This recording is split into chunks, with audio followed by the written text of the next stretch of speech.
Hello, good evening. This is Angy Stewart from Miami Inner Light, My Inner Light. Today is a very special day because after many months, we are finalizing our first book. And this is a big day for us. This is our first study. We had never done this before, and this is very exciting that we have been doing this online for quite some time. And this is the beautiful book we are saying goodbye today, Thought and Life. So today we are going to be studying the last chapter, chapter 30th, Love. And it's beautiful as everything you can imagine that Emmanuel writes. It's very powerful. So Emmanuel is going to bring us this understanding of universal love. We don't understand what universal love is. We are far from it. We have like glimpse of what is love. Very different than what is the real love. But it's beautiful to know that one day we will be there. One day we will understand it in the fully way. You know, we will be able not to have this glimpse, but to have this full understanding of what is really love, the real love. Anyway, so while we wait for our friends to arrive, I just would like to let you know, if you are here in Miami on December 9 at 2 p.m., we are getting together with the group Volunteers of Love. If you are interested in participating in charitable acts, and many here in Miami, but many others in different cities and even in other countries, because we support different causes, please just go to Facebook, Volunteers of Love, and you will find our group there and you can join it. So Volunteers of Love organized this beautiful project that's called Loving Bags for the Homeless. And we are collecting many donations from people from everywhere.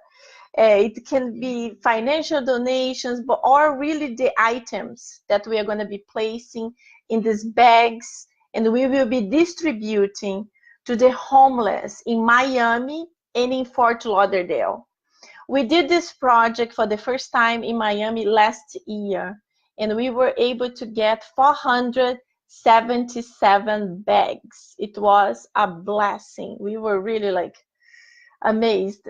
I had done this before a few times in New York City, Manhattan, with my loving Spiritism Center, Inner Enlightenment, and I'm very happy they continue doing the loving bags. And this year, Inner Enlightenment in New York will be doing the loving bags on December 8th, one day before us. So I wish them the best of luck, and I hope this beautiful cause will be spreading through everywhere, because unfortunately there are homeless everywhere, and we know Brazil is a much more poor country, but they also have homeless. And the United States, you imagine, no, they don't have it, but no, United States have a lot of homeless too. And we need to extend our loving hand. We need to extend our loving hand because we don't know what they go through. And I already said, we are not here to judge them.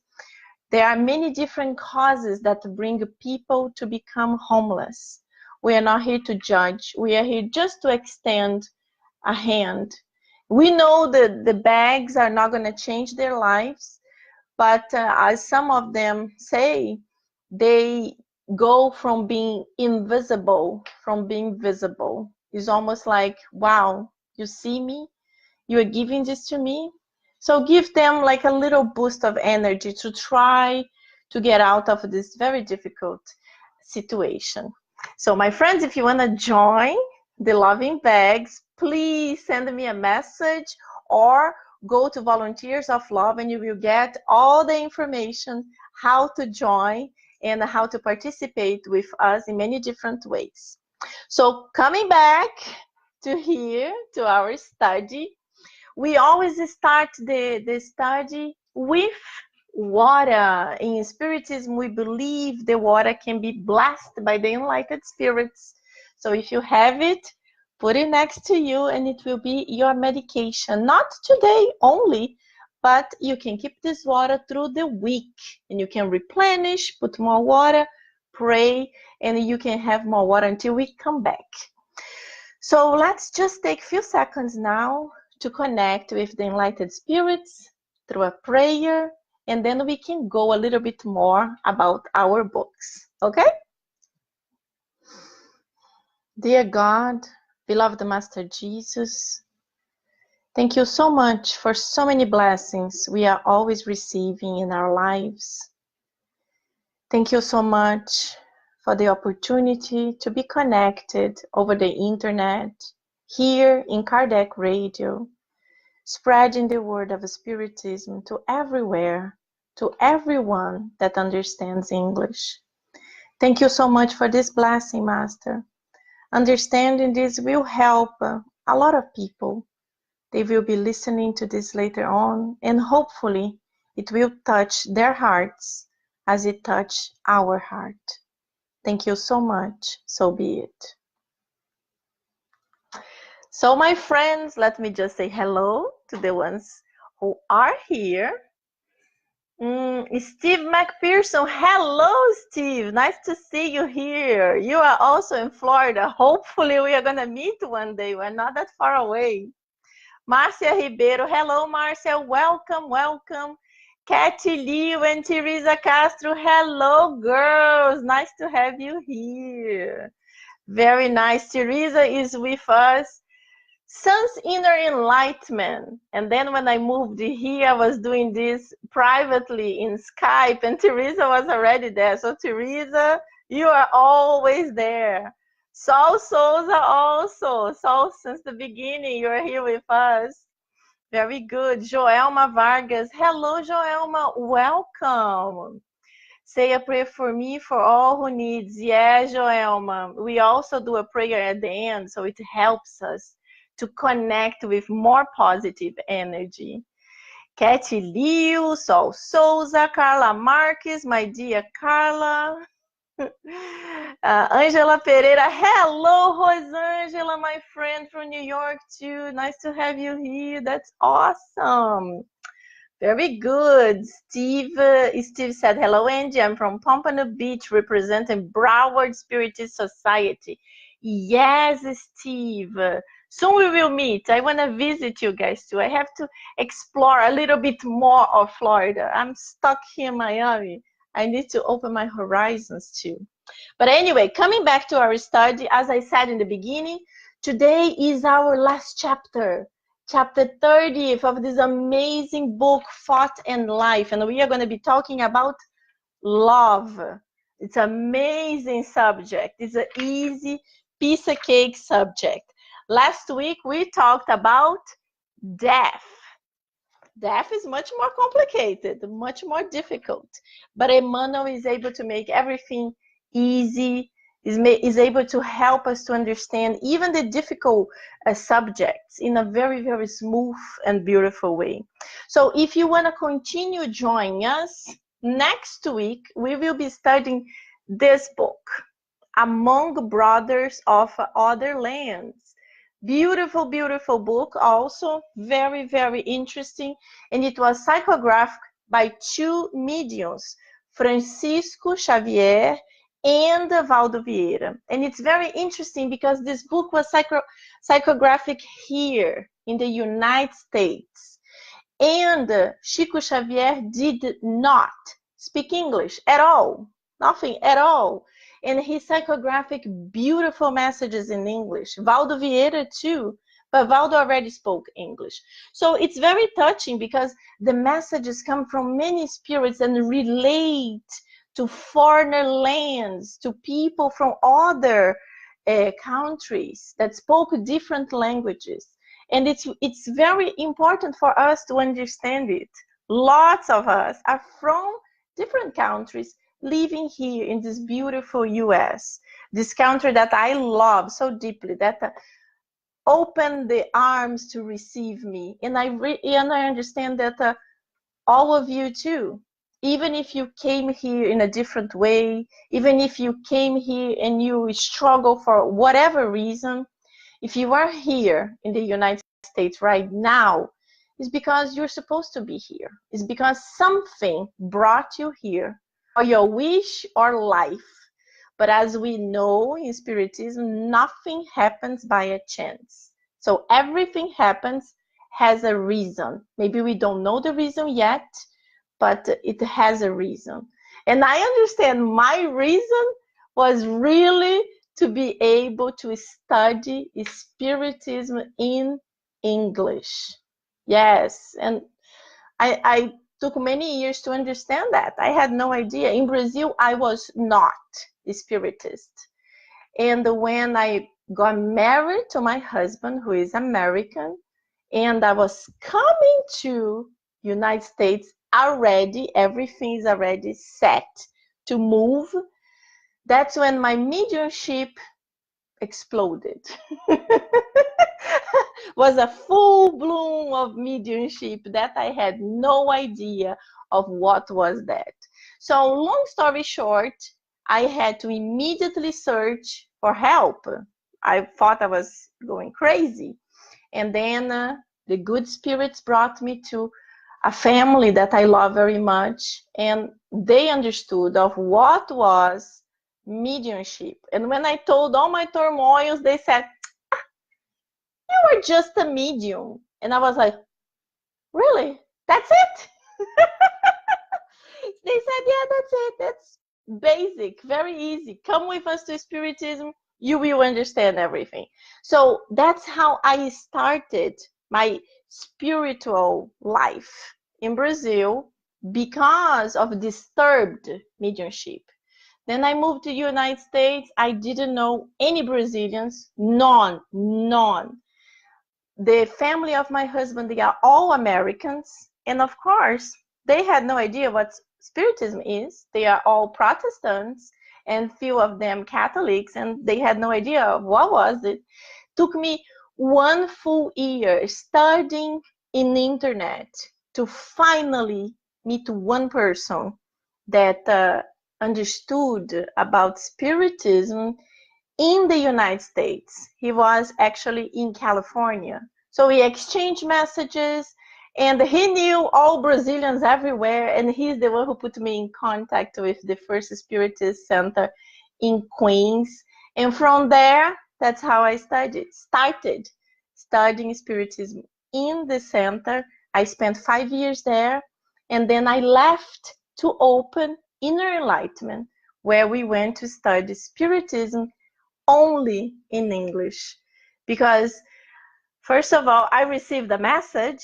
My guardian angel one day told me, "You have to study Spiritism in English." I remember, rebellious as I am, I said, "No, no, no, no, no. I don't even know a lot in Portuguese. How am I going to do it in English?" "Well, start now." And he left, and I was like, "Oh." And that's why I'm here. That's why I'm here. I am now in Miami, the national capital of Latins. Most of people here speak actually Spanish and Portuguese and little English. But I guess that's my mission, to be here speaking English and spreading Spiritism, not just in Miami, but now the technology, internet, helps us to spread Spiritism everywhere, any country, whatever, even in Brazil, to people who speak English in Brazil.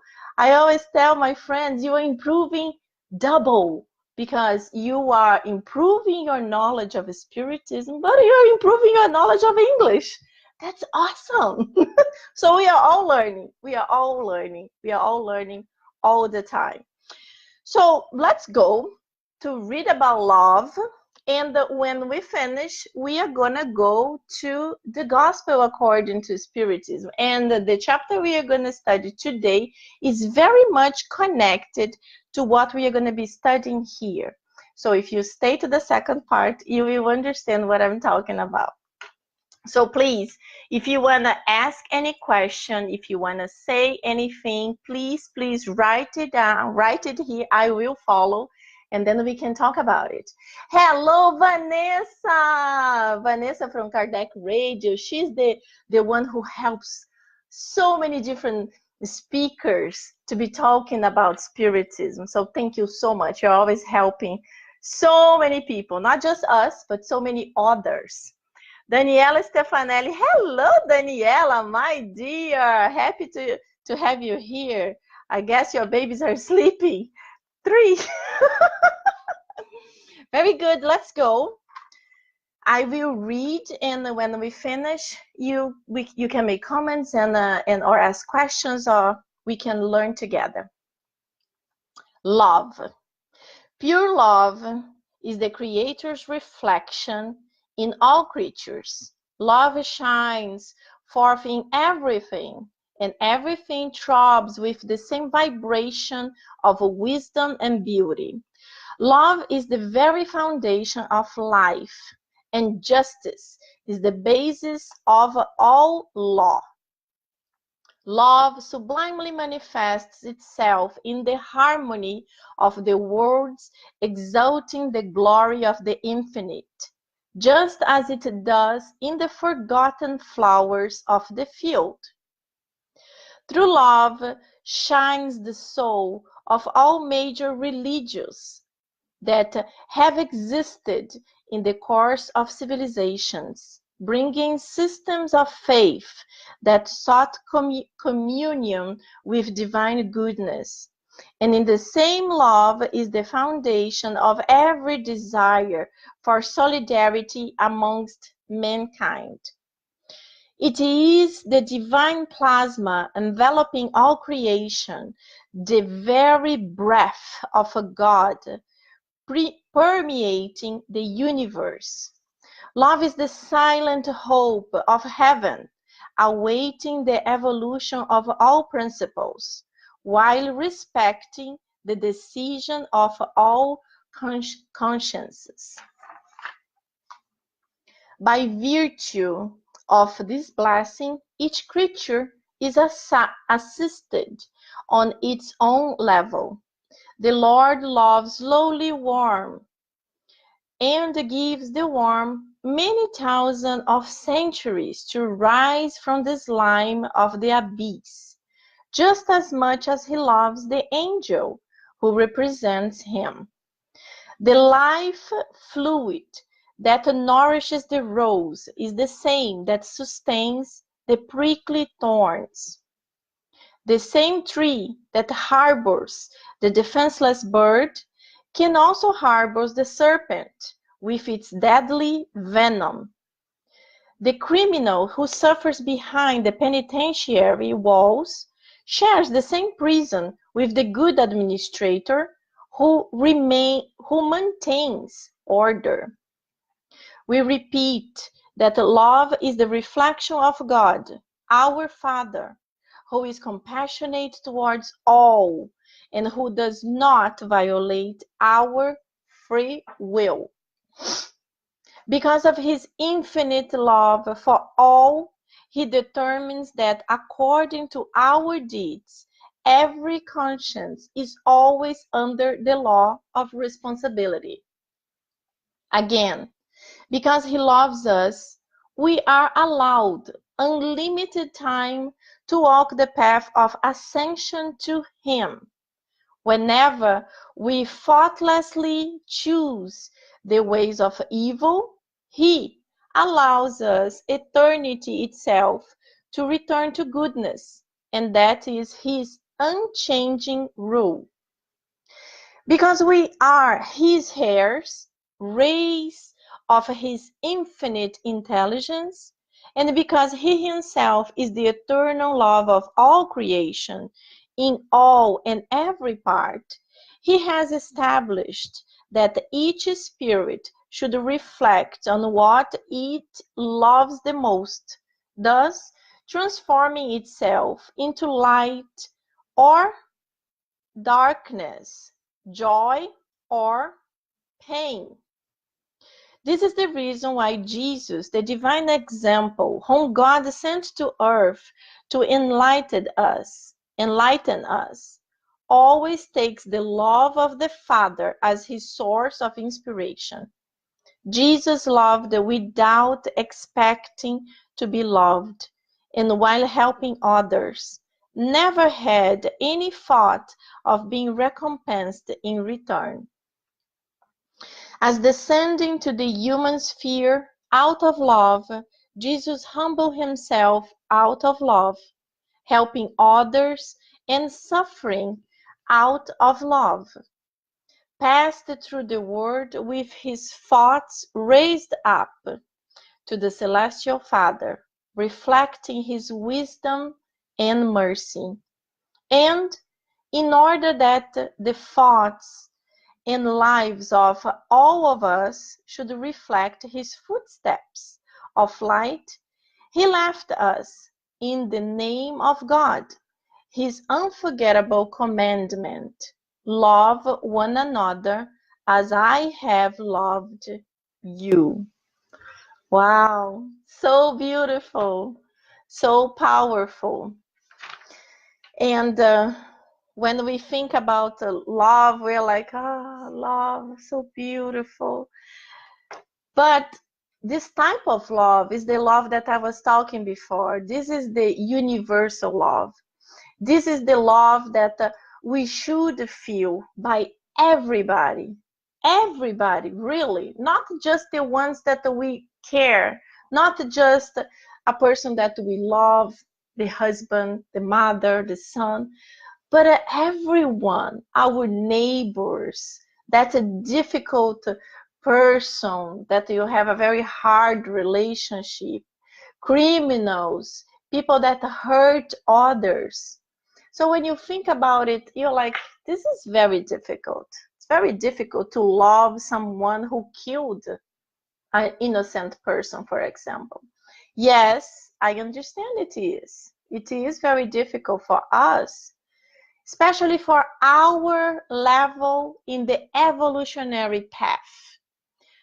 If you stay to study the gospel, we are going to be studying today the many homes that Jesus described that his Father has for us.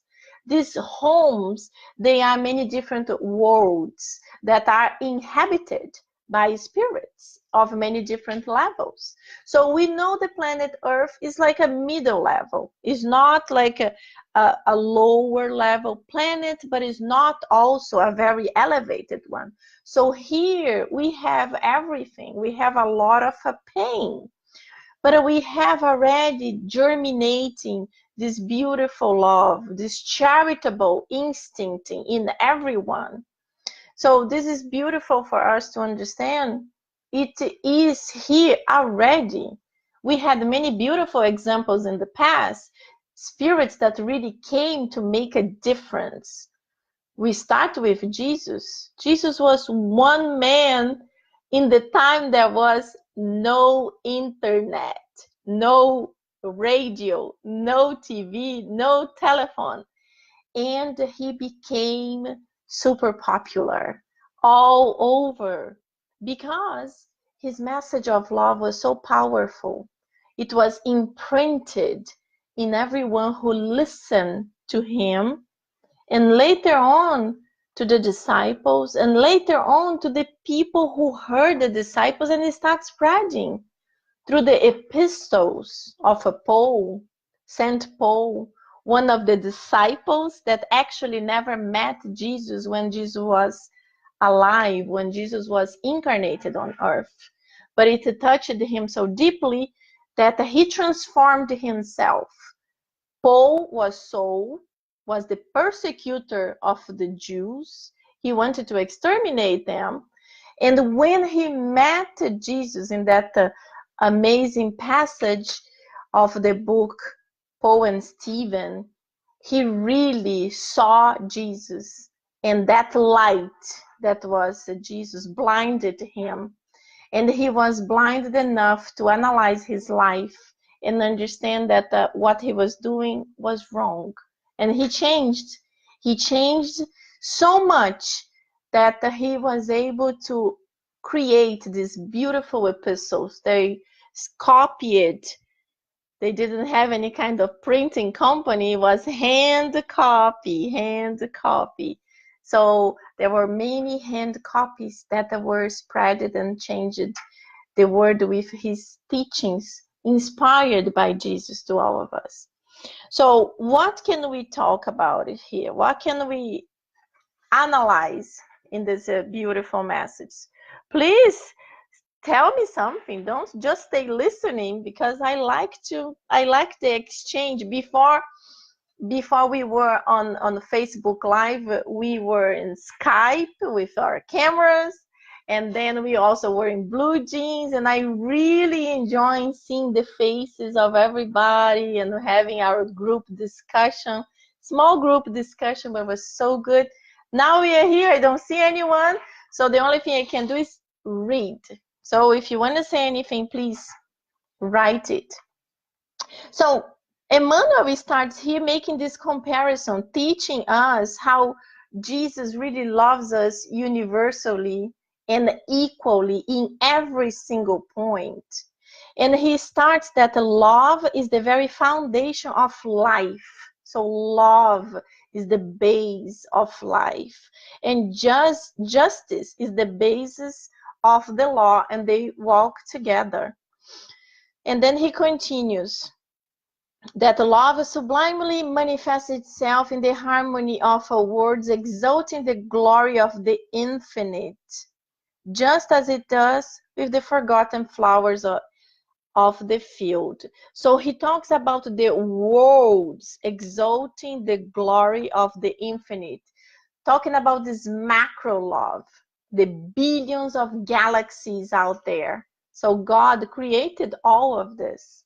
And as we learn in the Spirit's book, everything God does has a reason, has a purpose. So if there are infinite constellations, there are infinite worlds, stars, and also there are spirits living there with the purpose of evolution, of evolving themselves. Exactly like we are here on Earth, our little tiny blue dot is not the most important, is not the biggest planet, is not the biggest galaxy, is a very humble, simple one. So how do you imagine there is life only here? No, we are so insignificant. So if there is life here, if there is all this beauty here that we see that God created, it must be in other words too. And then he continues. He made the comparison of these billions of galaxies to the forgotten flowers of the fields, like in the forest, in the grass. Many times there are the wild little yellow flowers, so beautiful. So the simple flowers receive the same love of these planets, so far away that we don't even know their existence. This is the love of God. And he continues explaining about the systems of faith that all the religions from the past and from now connect people through faith to help people to understand divinity, to understand what is God, to understand that there is something bigger than us, something really more important than us, that created everything that we have. Everything that's natural is beautiful, the ocean, the trees, the animals. So there is God. So this is so beautiful. And then he continues that, and in the same love is the foundation of every desire for solidarity amongst mankind. So solidarity is a type of love. You feel solidary to someone who is in pain. You feel the pain and you instinctively want to help. What happens is that in our society, big societies, people start like closing themselves in their own lives. My life, my house, my book, my whatever, where we should really be able to start thinking our. And it's difficult for us to think our because the concept of sharing, it's difficult for us to understand. I work for that, so I deserve this. Yes, you deserve it. Yes. But if you see someone in pain, someone in a difficult time, and if you could extend your hand and help, somehow help, this is the real love. When we start seeing something or seeing someone outside of our world, a world that's maybe very different than ours, but that we can touch that person somehow. I saw a beautiful movie uh, 2 days ago. What was the name of the movie? I actually spoke about the movie. I placed a little video of the movie in my Inner Light Facebook page, and also Volunteers of Love. It's about this woman, this couple, very rich couple, and the woman, she is a really special soul, and she wants to help. So she donates her time in the soup kitchen in a neighborhood where she lives, in a neighborhood nearby where she lives. And this movie is so beautiful. It changed the whole life. She brought the husband, and the husband had some difficulties in the time because the husband was with that mindset that I'm here to help you. And she was already telling him the contrary. No, you are here to receive help. And he was like, how am I going to receive help? I'm here helping them. I am serving the soup. But the husband could not understand that the physical act of serving the soup, or the physical act of helping anyone, yes, you are helping, but we receive so much more help. That's very hard for people who never did a charitable act to understand. It's very different when you just donate money for a cause. It's already beautiful and it helps so much. But when you embrace the cause, when you do it, it's very different. It's very different. We have a friend called Tony here in Miami, and he works in a soup kitchen. And I joined his work last year. I met him and I was in disbelief with his work. So beautiful, really something from his heart. He donates his time in Camilo's house. It's a location here in Miami that offers housing and food, but because of the financial budgets of the government, they cut the food they serve to all the homeless. Now they serve the ones who they host. So Tony decided to, from out of his pocket and with the charity of many other people, to be able to once a week feed the homeless. Once a week, Tony feeds more or less 400 homeless in lunchtime on Thursdays in Camilo's house.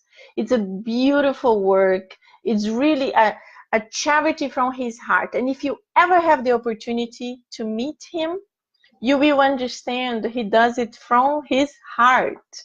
He always did it, even when he was not part of Camilo's house yet. So anyway, I'm just talking about it to help you to understand that when you were doing it practically with your hands and your thoughts and your heart, it's so different than when you just give money for a cause. And it's really changed us totally. So when we finish, I will search the name of the movie and I will put it here to help you to be able to see it too if you haven't seen. Let me see what you guys wrote here. Oh, Melissa Deline. Hi, Melissa. Nice to see you. Great to have you here too. So Teresa wrote, the persecuted Christian soul was Jewish. Yes, exactly, exactly. He was the persecutor of the Jewish. Uh, I'm sorry, of the Christians. Yes, he was Jewish too. And Luis Paraíso, hello, hello, Luis. Nice to see you here. I'm very happy learning the gospel according to Spiritism in English. I'm an English teacher. Thank you, and have a beautiful light. Very good, Luis. Welcome, welcome. I'm glad that you are learning double Spiritism and English. Well, you already speak English, so it's even better. It's improving pronunciation always. So, and Lilian Fonseca Ribeiro. Hello, Lilian. Welcome, welcome. I have to pay attention to this log so I can see what you guys write.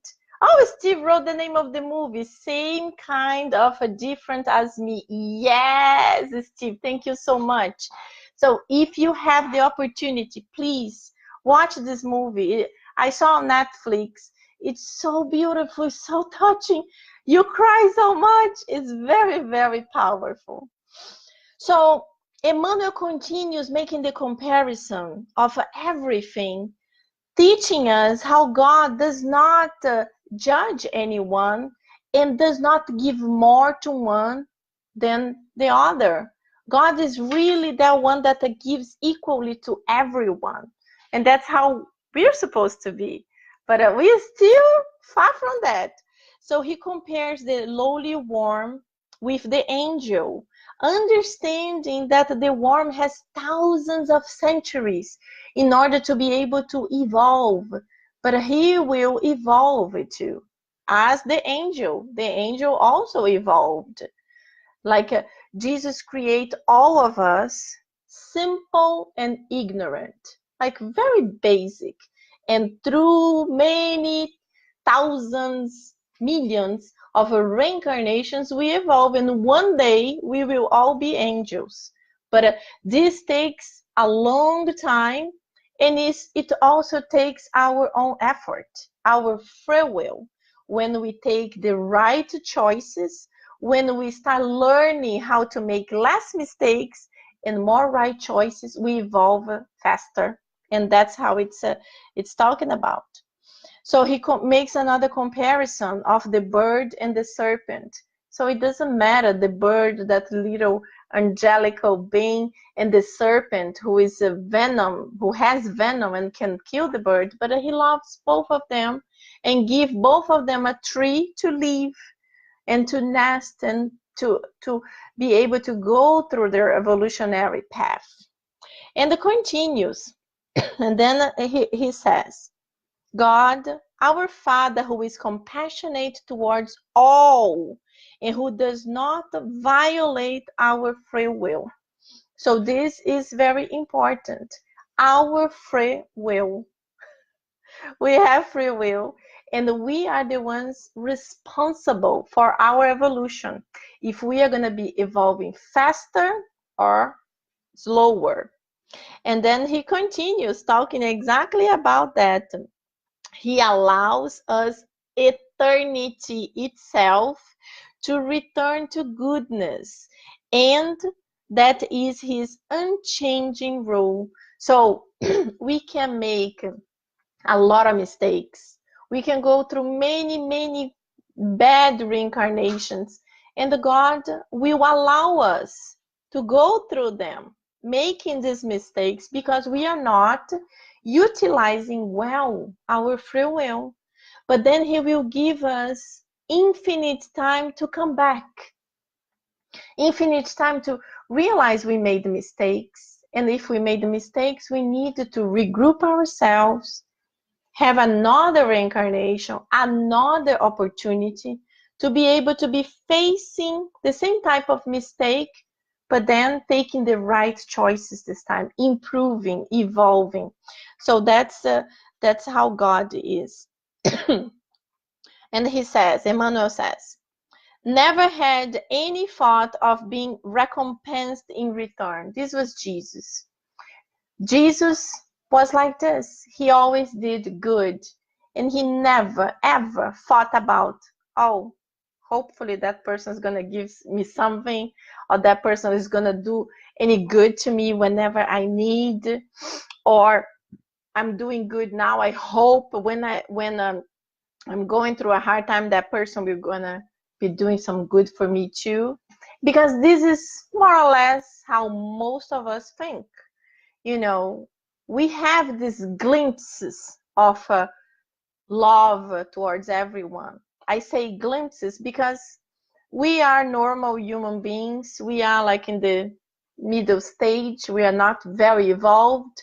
Well, I'm talking about the majority. Maybe someone that's going to be listening or seeing this video is much, much, much more evolved than me or than you. And this is a blessing, because what I'm talking about, she already has this within them, so they can teach us. And like there are so many people there that teach us all the time beautiful lessons, and doesn't matter religion or no religion. Some people are already evolved in this aspect, morally more evolved, so they come. And for example, charity for them is something natural. It's something they believe that everybody should be doing that. So this is very powerful. And then to finalize, the last paragraph, so beautiful. And in order that the thoughts and lives of all of us should steps of light, he left us in the name of God, his unforgettable commandment. Love one another as I have loved you. So this is beautiful message from this beautiful book, Thought and Life. So that's how we finish the study of Thought and Life, and we welcome our next book when we come back here again, Among Brothers of Other Lands, and it will be equally beautiful to this one. So now we are going to go to the Gospel according to Spiritism, and we started chapter 3. Chapter 3, the title is There Are Many Dwellings in My Father's House.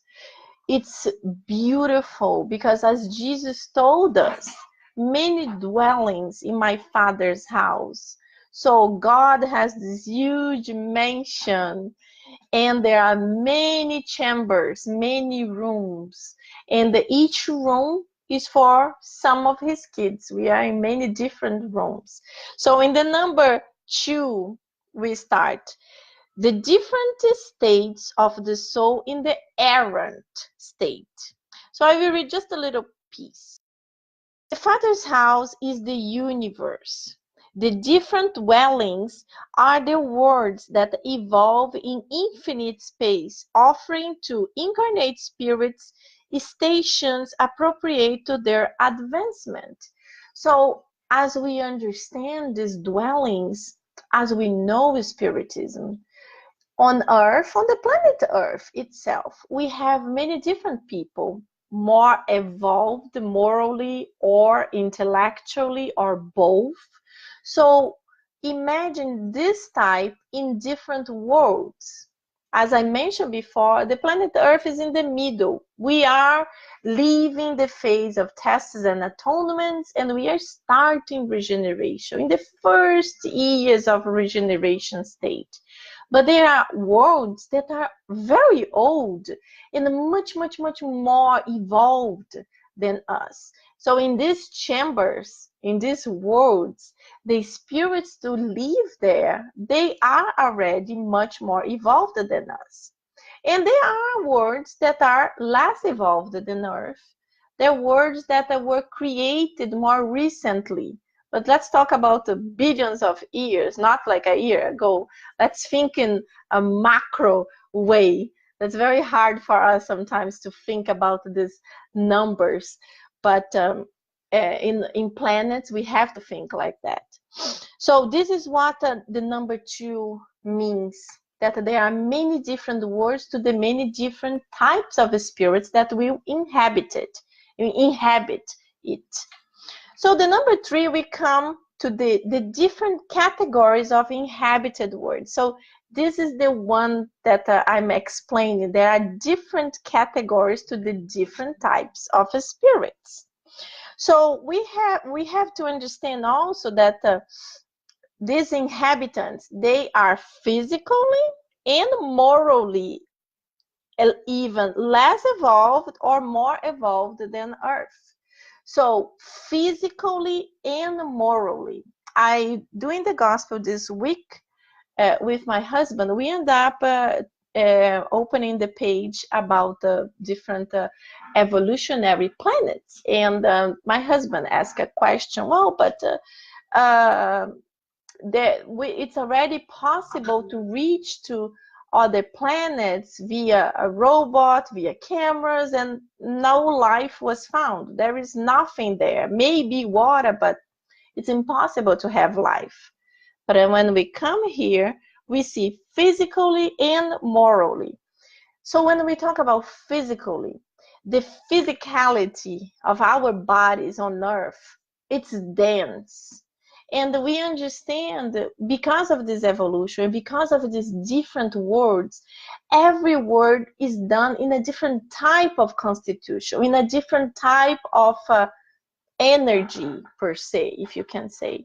So even if we are able to create a spaceship to go to another planet, we might arrive there and we're not going to see anything.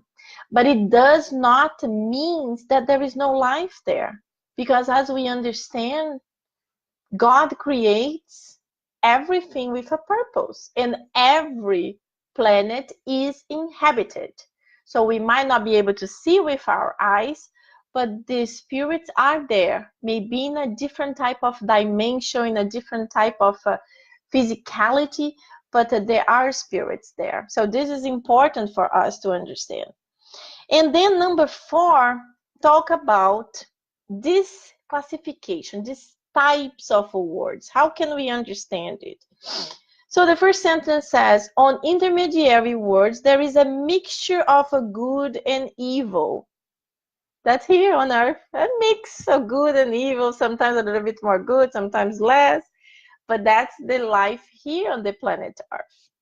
And then the spirits say it's very difficult to give a classification because of so many things, but they are going to try to give us the most general one possible. And then goes as follows. Primitive words intend for the first incarnations of human soul.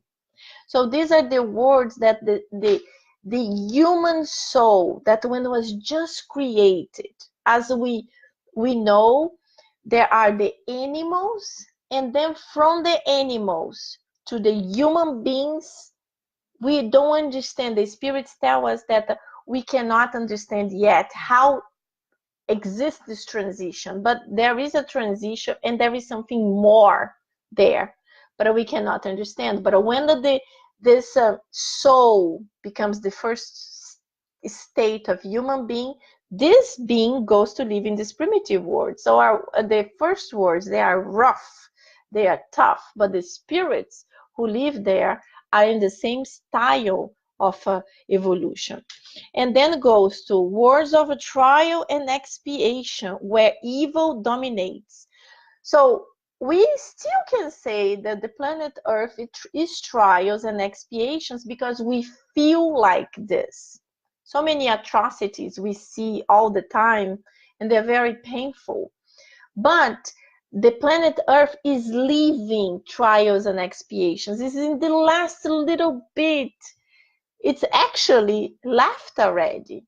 But because we are in the beginning of regeneration, it's such a beginning, really, that we don't feel any difference. We still feel all this pain.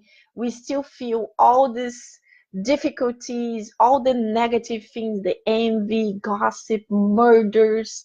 We still feel that because we are in the little beginning. We still have a long way to go. But we are a little bit better, where we are still in where evil dominates, but we can see where that love is germinating.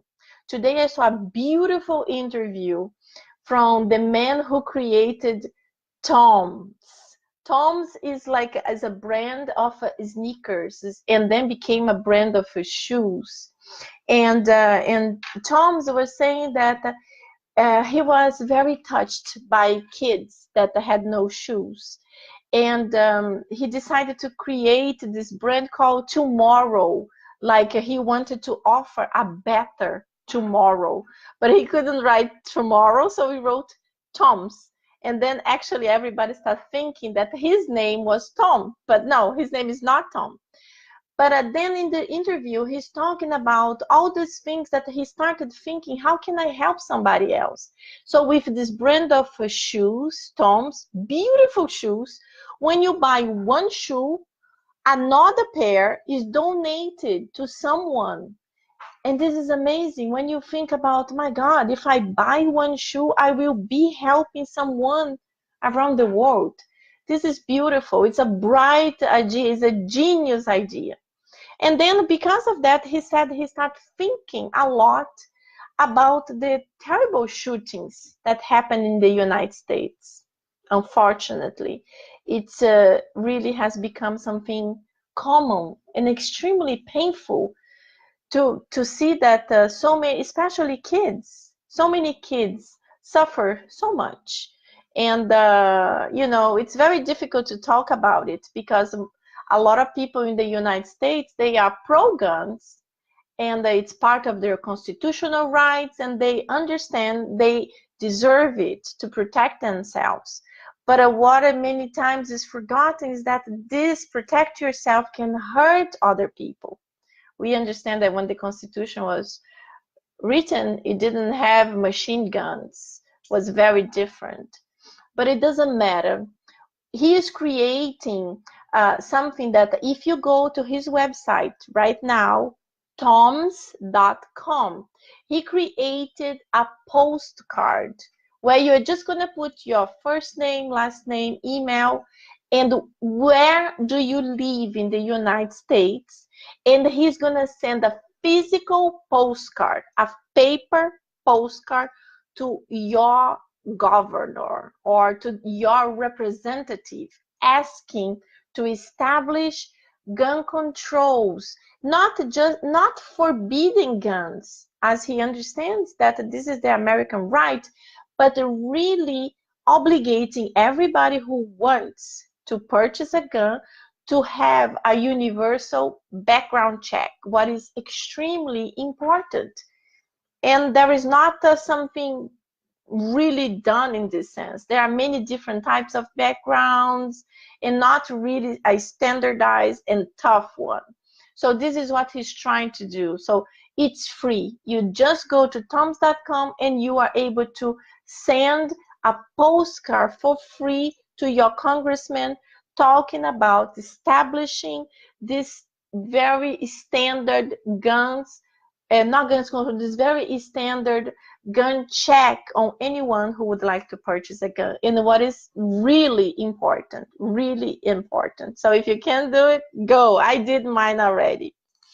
So, and then it continues. The next word where the planet Earth is, regenerative words where souls who still have something to expiate may absorb new strength by resisting from the fatigue and struggle.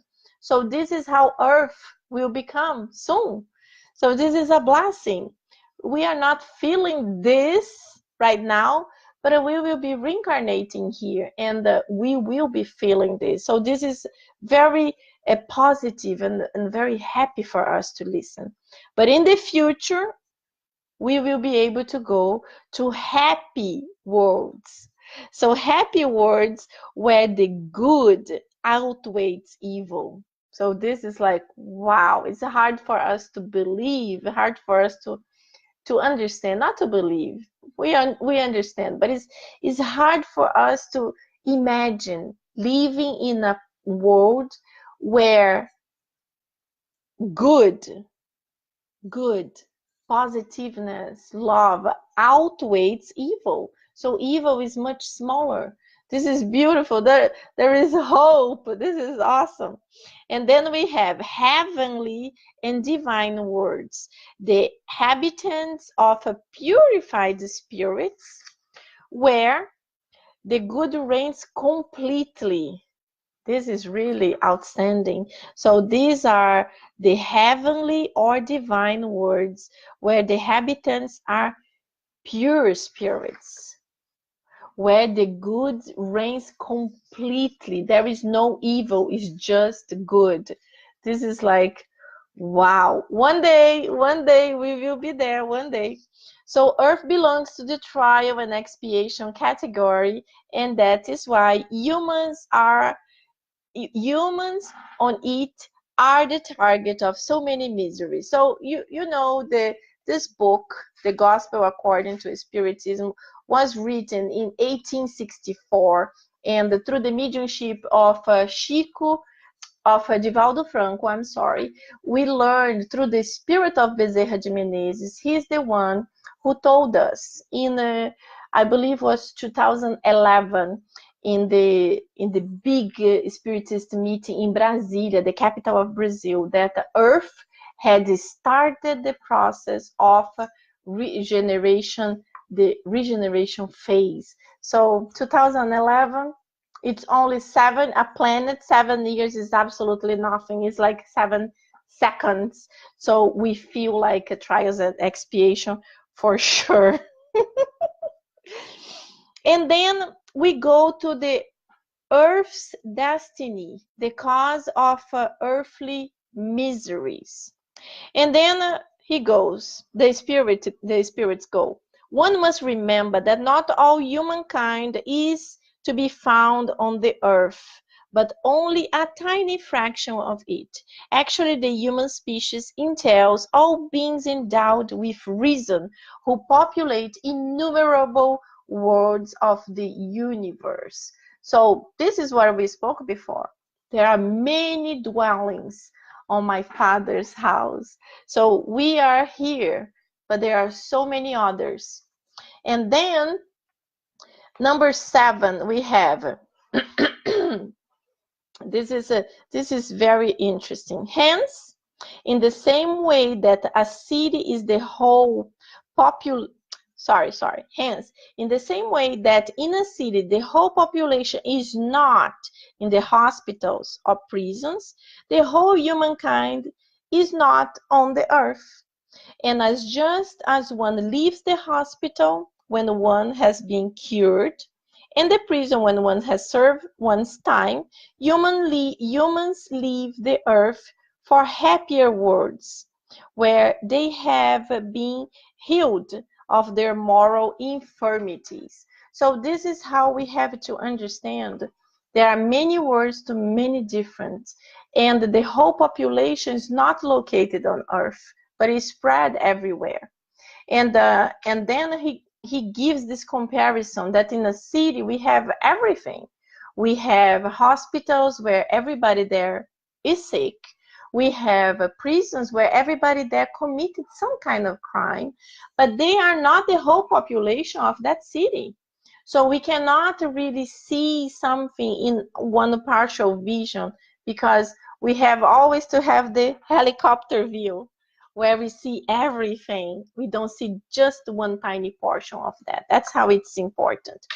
And then in number 8, we go to, let me see what I wanted to talk about before. Yeah.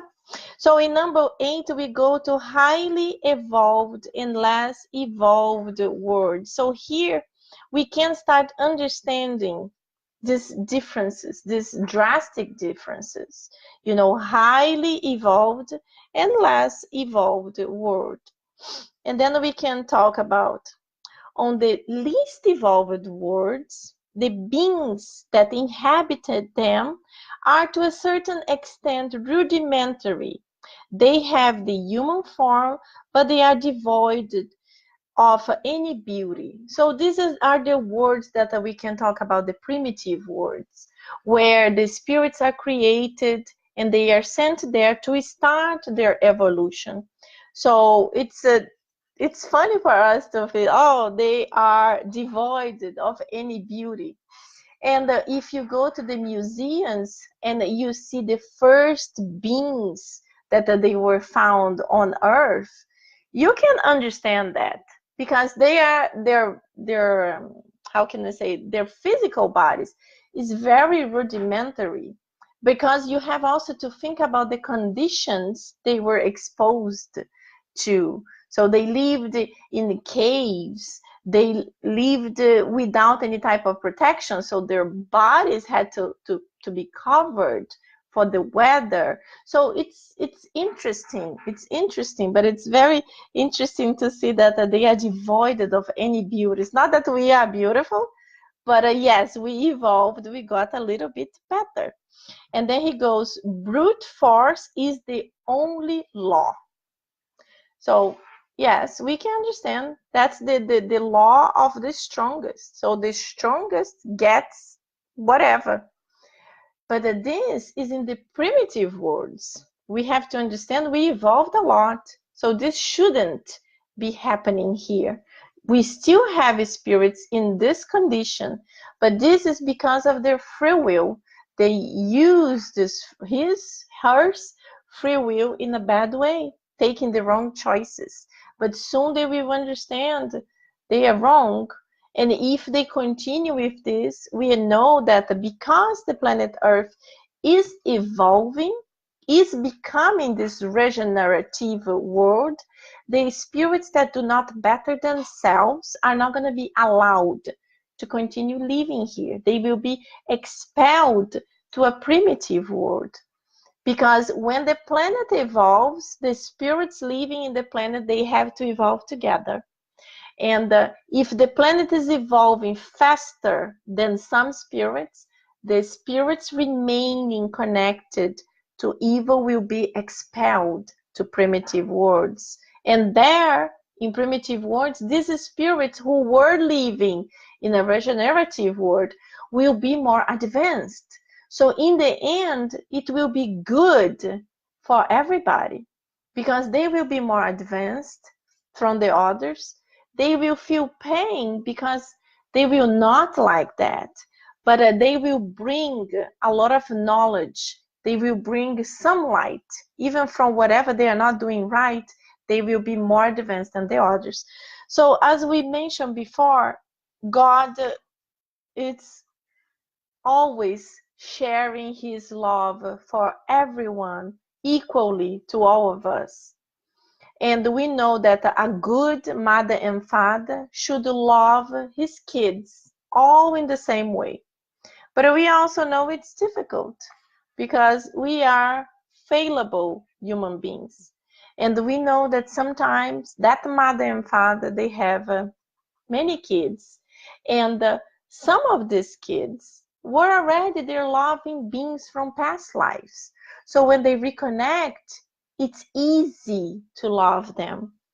And the other beings, the other son or daughter, it could be an enemy from the past that they hurt each other. So in this incarnation, that mother and father are the parents of the enemy from the past, but they have the moral obligation to love this child.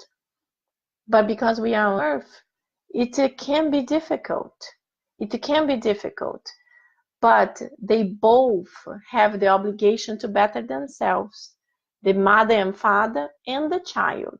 But of course, the mother and father have even a bigger responsibility because they are the ones responsible for that soul to better himself. So besides forgiving whatever, now they have to love, to educate, and to help that spirit to progress. So because of these difficulties, yes, there are mother and fathers who love one kid more than another kid. But us understanding Spiritism, understanding that nothing happens per chance and that everything is connected, that we are immortal spirits, always connected. If we have this difficulty with one kid, more than another, try to overcome it. Try to give the same type of love, even if maybe you're not going to receive the same response. But as we know, we have to give without expecting anything in return, exactly like Jesus did. So this is the power of love. When we are able to overcome the sensation of not being loved back, but you still do it. And our recompense will be God giving us. Maybe not the recompense is not going to be here in this reincarnation, but we will be able to see it when we discarnate from the spiritual realm. So, my friends, our time is up, and we want to stop from here, and we want to do our final prayer. So, let me just read. Renata Casadei. Hello, Renata. Welcome, welcome. Too bad we are finishing already. And Luis Paraíso wrote, thank you, God bless you. Thank you, Luis. Please come back. We are here every 2 weeks. So come back and start studying the new book with us. So my friends, let's close our eyes for a few seconds and let's do a prayer for this beautiful study of tonight. Dear God, thank you very much for all the blessings received here. At this moment, we would like to ask your love, your energy to be put upon all of us, the ones who participated of the study, the ones who are going to be listening to this later on.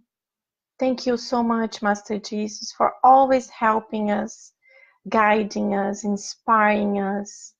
And please give us the strength to be able to put in practice this universal love, coming out of our own lives and start seeing all of the people, all the neighbors as our own, as our big universal family. Thank you so much. So be it. So my friends, thank you so much. It was a blessing to be here as always. And I hope to see you again in 2 weeks with this wonderful book. So if you have the opportunity, you can get it in the Spiritism Center, but you can get also in Amazon, amazon.com. It's a beautiful book. As you see, it's not a fake book. It's easy to read.